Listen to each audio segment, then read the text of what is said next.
આ પ્રવૃત્તિ બાળકોએ જાતે જ બનાવેલ છે, તો તેમને એપ્રિશિએટ કરવા વિનંતી.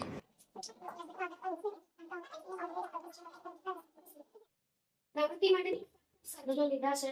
બે ખીલી વાપરી છે, એક શાર વાપરી છે, એક ચાય વાપરી છે, કઈ વાયર વાપર્યા છે, કઈ બેટરી વાપરી છે, બસ વાપરી. તમે આ પ્રવૃત્તિ કેવી રીતે બનાવી છે સમજાવી શકશો?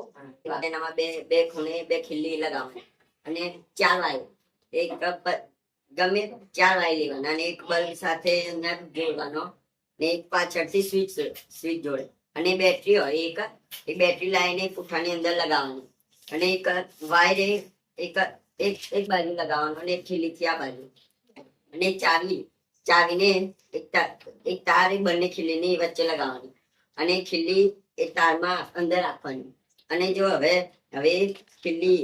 ખીલી તારને અડેલી હશે ને તાર ગોળને પ્રકાશિત થશે. અત્યારે આ ચાવી વડે છે તો બસ ચાવી તમે મને મને બતાવો કેવી રીતે રમવા જશે. દેખો હવે ચાવી ઘડિયાળમાં એવું છે કે આનામાં ખીલી અડે ને તારને તો બલ્બ ચાલુ થયું. અગર નહીં અડે ને તો બલ્બ ના થશે ચાલુ. તમે અહીંયા જોઈ શકો.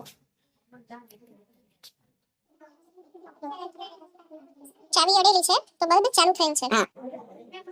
સાધનો લીધા છે. તે ખીલી, એક દાર, એક સારી વાયરો, નાનો બસ, સ્વિચ અને બેટરી. કેવી રીતે આની ગોઠવણી કરી સમજાઈ શકશો?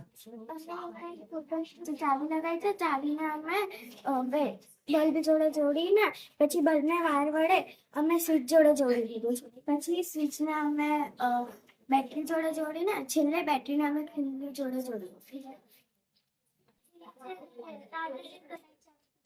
ચાવી તારને અડી જશે તો બલ્બ ચાલુ થઈ જશે.